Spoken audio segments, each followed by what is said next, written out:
High বন্ধুরা, পূর্ব মেদিনীপুর জেলার ছোট্ট একটা গ্রাম থেকে আগত আমি তনু। আমার ব্লগ চ্যানেলে সবাইকে স্বাগত।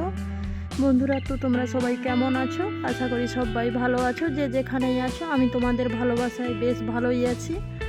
আজকের ব্লগটা এখান থাকতেই শুরু করছি। সারাদিন কি করি না করি, প্লিজ বন্ধুরা পুরো ব্লগটা দেখতে থাকো। আশা করি খুব ভালো লাগবে। সকাল সকাল দেখো পোশাক কাচতে বসে গেছি। আর এগুলো কি পোশাক বন্ধুরা, তোমরা কি বুঝতে পেরেছো? তোমরা আগে যারা আমার পুরনো ফ্রেন্ড, তোমরা আগের ভিডিওতে দেখেছো আমাদের বাড়ির ব্যবসা আছে, প্যান্ডেল ব্যবসা। আর যেহেতু এখন বিয়ের সিজন, কাছাকাছি তো একটু বেশি করতেই হবে। এগুলো হচ্ছে টেবিলের কভার। প্রত্যেক বিয়ে বাড়িতে টেবিলের কভারগুলো আমাকে ধুতে হয়। যারা পুরনো ফ্রেন্ড সবাই জানো, নতুন ফ্রেন্ডরা হয়তো জানো না।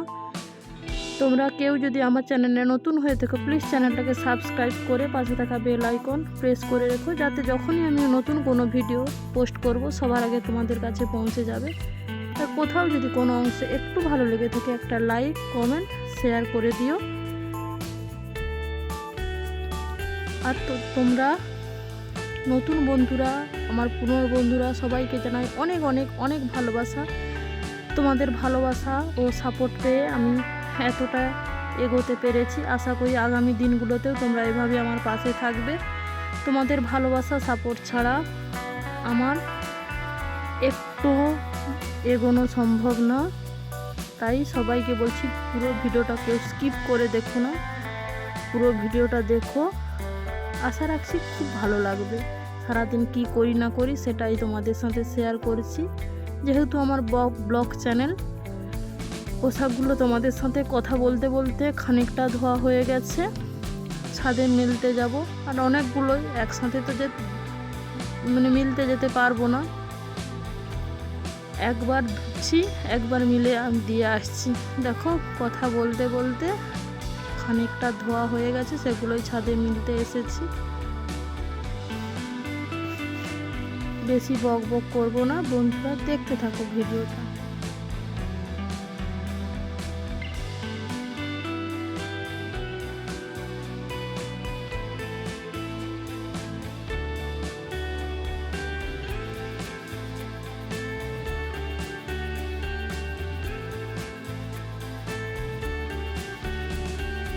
সবকটা পোশাক আমার মেলা হয়ে গেছে।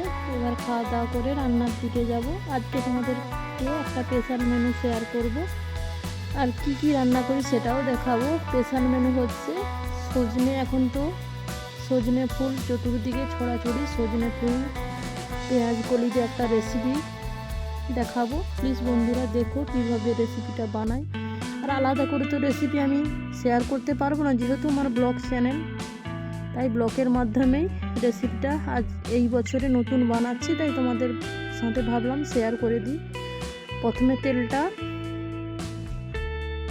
উনুনেই রান্না করছি। কড়াইটা উনুনে বসিয়ে দিয়েছি। কড়াইটা হালকা তেড়ে গেলে তাতে তেল দিয়ে একটা শুকনো লঙ্কা আর কালো জিরের ফোড়ন দিয়ে ভালোভাবে জিরেটাকে নেড়ে চেড়ে ভাজা হয়ে গেলে এতে দিয়ে দেব কেটে রাখা আলু। আলুটা খানিকক্ষণ নাড়াচাড়া করে একটু লাল লাল করে ভেজে নেব।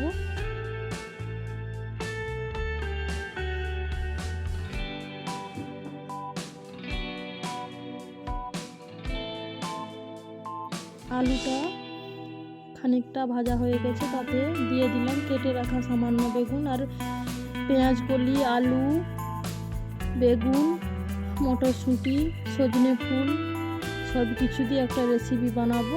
তাই প্রথমে এগুলো একে একে করে, যেহেতু আলুটা একটু শক্ত জিনিস, সেটা আগে কষে নিচ্ছি, তারপর বেগুন দিচ্ছি, তারপর একে একে পরপর সব সবজিগুলো কষিয়ে নেব। বেগুনটা দিয়ে খানিকক্ষণ ঢাকনা দিয়ে কষে নেওয়ার পর তারপর দিয়ে দিয়েছি মটরশুঁটি আর পেঁয়াজ কলি। এগুলো দিয়ে আবারও ভালোভাবে নেড়ে চেড়ে ঢাকনা দিয়ে খানিকটা ভাপিয়ে নেব। এগুলো ভাপিয়ে নেওয়ার পর তারপর দিয়ে দেব সজনে ফুল। আর তোমরা তো জানো সজনে ফুল শরীরের পক্ষে ভীষণ উপকারী। এর গুণাগুণ তোমরা প্রায় সবাই জানো। তাই এই বছরের রেসিপিটা প্রথম বানাচ্ছি, তাই ভাবলাম তোমাদের সাথে শেয়ার করে দিই।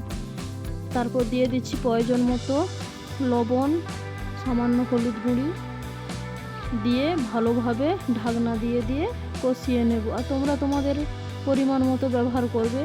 আমি খুব অল্প করেই বানাচ্ছি, তাই খুব আমার প্রয়োজন মতো আমি ব্যবহার করেছি। তোমরা তোমার প্রয়োজন মতো ব্যবহার করো।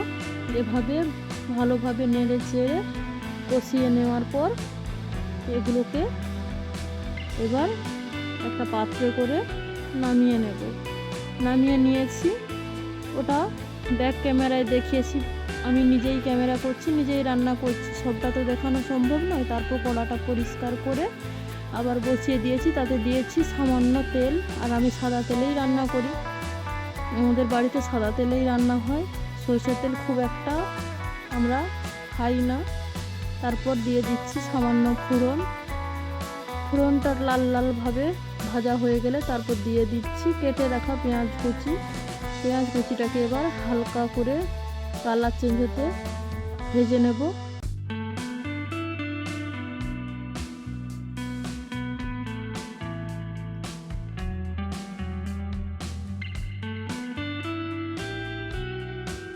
পেঁয়াজটা ঠিকঠাকভাবে ভাজা হয়ে গেলে তাতে দিয়ে দেব সামান্য একটু টমেটো কুচি। টমেটো কুচিটা একটু নেড়ে চেড়ে তারপর দিয়ে দেব সামান্য কিছু মশলা। এতে জিরে গুঁড়ো, ধনে গুঁড়ো আর সামান্য একটু কাশ্মীরি লঙ্কার গুঁড়ো আর হলুদ গুঁড়ো একসাথে রেখেছিলাম, ওটাই দিয়ে ভালোভাবে কষিয়ে কালারটা দেখো কি সুন্দর দেখাচ্ছে, তাই না বন্ধুরা? নেড়ে চেড়ে ভালোভাবে মশলাটাকে একটু কষিয়ে নেওয়ার পর যখন তেল ছেড়ে আসবে তখন দিয়ে দেব কষে রাখা সবজিগুলো। এতে না বেশি একটা মশলা আমি ব্যবহার করিনি, সামান্য মশলা দিয়ে রেসিপিটা কিন্তু খেতে হেভি টেস্ট লাগে।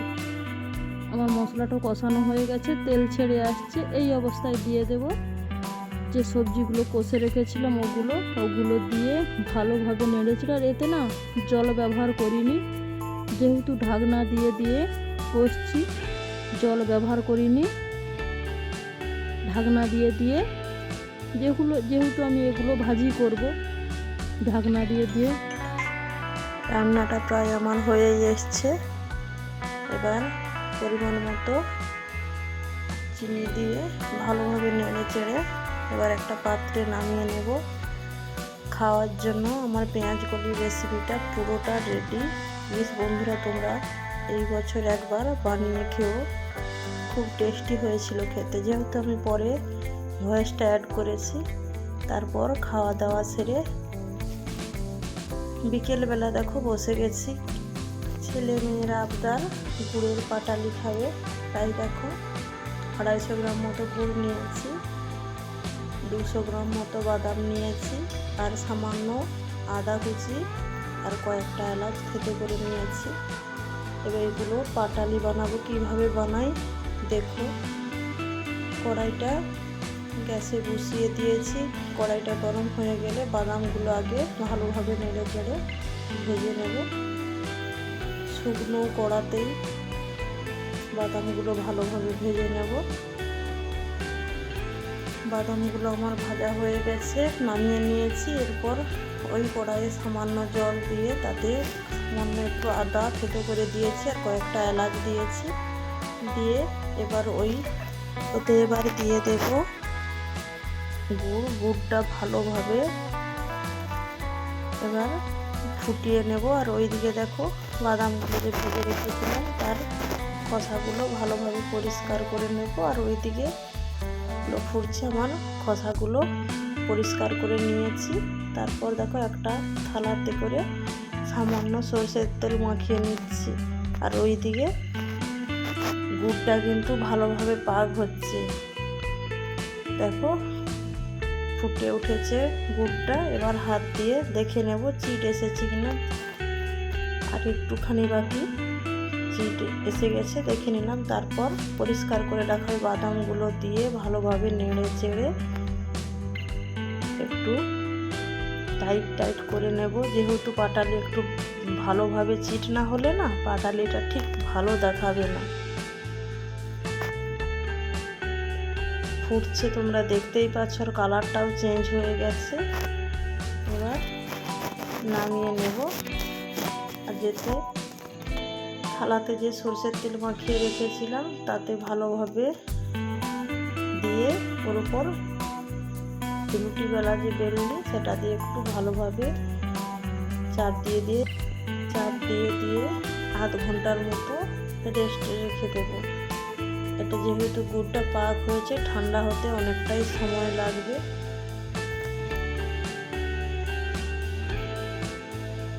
কালারটা দেখো খুব সুন্দর হয়েছে, দেখে তো খেতে ইচ্ছে করছে বন্ধুরা তোমাদের। ঝটপট তোমরা তাহলে বানিয়ে ফেলো বাড়িতে। এখনো দেখো এই চামচ দিয়ে কাটছিলাম, এখনো ঠিকঠাকভাবে টাইট হয়নি, আরও খানিকক্ষণ রেখে দেব, তারপর আসছি।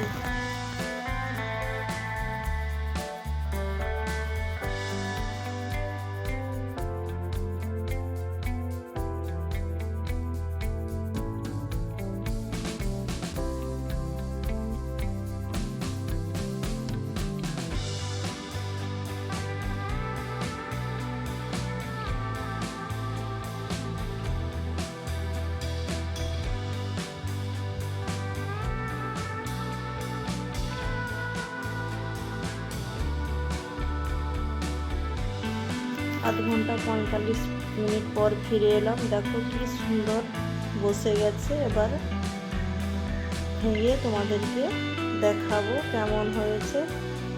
এবার পিস পিস করে জারের মধ্যে ভরে নেব। প্লিজ বন্ধুরা কেমন হয়েছে জানিও, আর তোমরা একবার বাড়িতে ট্রাই করো। ভিডিওটা আর বড় করছি না, এখানে ভিডিওটা শেষ করছি। সবাই ভালো থেকো, সুস্থ থেকো, টাটা বাই। দেখা হবে আবার অন্য কোনো ভিডিওতে। ততক্ষণ অবধি তোমরা নিজের খেয়াল রেখো।